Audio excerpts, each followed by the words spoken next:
रात के 10-11 बजने के बाद बाजार की रौनक खत्म हो जाती है। दुकान के शटरें बंद होने लगती है और लाइटें ऑफ हो जाती है और रोड पे लोग भी कम दिखने लगते हैं। लेकिन कुछ दुकान ऐसी भी होती है जो बंद तो हो जाती है लेकिन पूरी तरीके से बंद नहीं हो पाती है। तो चलिए इस कहानी में आगे बढ़ते हैं। ये घटना राजस्थान के छोटे से गांव मेवाड़ में मनोज नाम के लड़के के साथ हुआ था। वो एक मेडिकल स्टोर में काम करता था। दुकान रात के 11 बजे बंद हो जाती थी।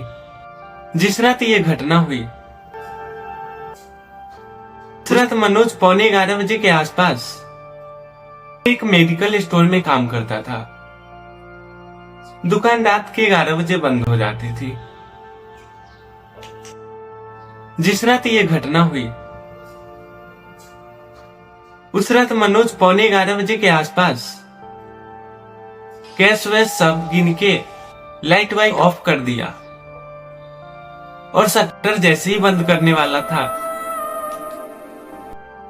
तभी दरवाजे पे एक दस्तक हुई और एक आदमी बाहर खड़ा था। उसने सफेद टी शर्ट पहना था और चेहरा थोड़ा सा झुकाए हुए था।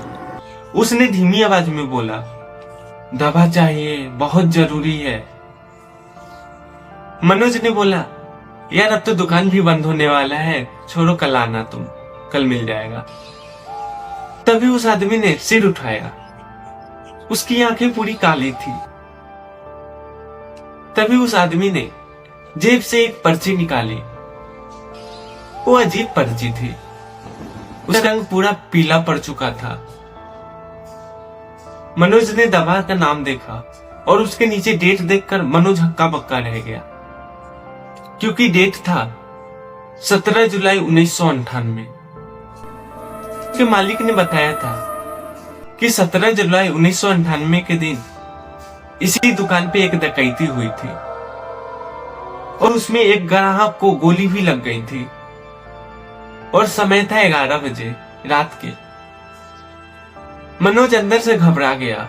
उसने ऊपर देखा, वो आदमी अभी भी वहीं खड़ा था, लेकिन अब उसके कपड़ों से खून टपक रहा था, धीरे धीरे पूरे जमीन पे फैल रहा था। मनोज पीछे हट गया। उसकी नजर तभी घड़ी पे गई। घड़ी में 10:59 हो रही थी। सबसे अजीब बात तो ये थी कि घड़ी की सुई रुक सी गई थी, नहीं आगे जा रही थी और नहीं पीछे। तभी अचानक दुकान की सारी लाइटें अपने आप बंद हो गई। तभी उस आदमी ने धीरे से कहा, उस रात भी तुमने बहुत देर कर दी थी। मनोज कांपने लगा, क्योंकि 1998 जो ग्राहक मरा था उसका नाम भी मनोज ही था। तभी घड़ी की सुई अचानक से चल पड़ी और घड़ी में 11 बज गए। तभी लाइट अपने आप सारी ऑन हो गई। दरवाजे सारे बंद, फर्श पूरा सूखा, जैसे कि अभी कुछ हुआ ही नहीं हो। यहाँ पे काउंटर पर वही पुराना पर्ची। लेकिन सबसे अजीब बात तो यह है कि उस पर्ची में एक और लाइन ऐड हो चुकी थी, अगली बार प्लीज लेट मत करना।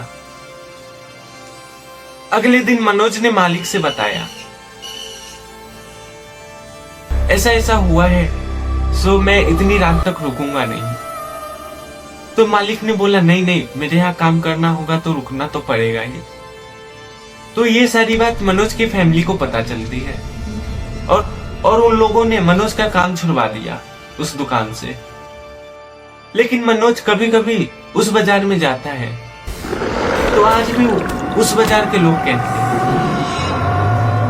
हर रात 11 बजे के आसपास उस मेडिकल स्टोर पे एक आदमी खड़ा हुआ दिखता है। वही फटी पुरानी सफेद टी शर्ट में दिखता है, दवा मांगते हुए। कहते हैं ना, कुछ लोगों का शरीर चला जाता है लेकिन उसकी रूह नहीं जा पाती, और वही रूह मरने के बाद भी अपना अधूरा काम करने वापस आती है।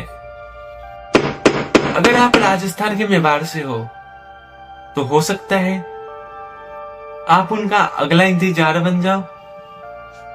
तो चलिए दोस्तों, इसी के साथ आप लोगों से मैं विदा लेता हूं। अगर कहानी अच्छी लगी हो तो मेरे YouTube चैनल को सब्सक्राइब करें और बेल आइकन को ऑल पे सेट करें।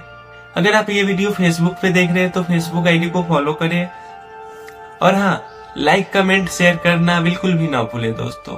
और सबसे जरूरी बात, अगर आपको इस कहानी में कहीं भी गलत थोड़ा सा भी मेरी लैंग्वेज या कुछ भी लगे तो मेरे को कमेंट करके प्लीज बताना, मैं उसको सुधार करने का पूरी से पूरी कोशिश करूंगा। तो चलते हैं, नमस्ते।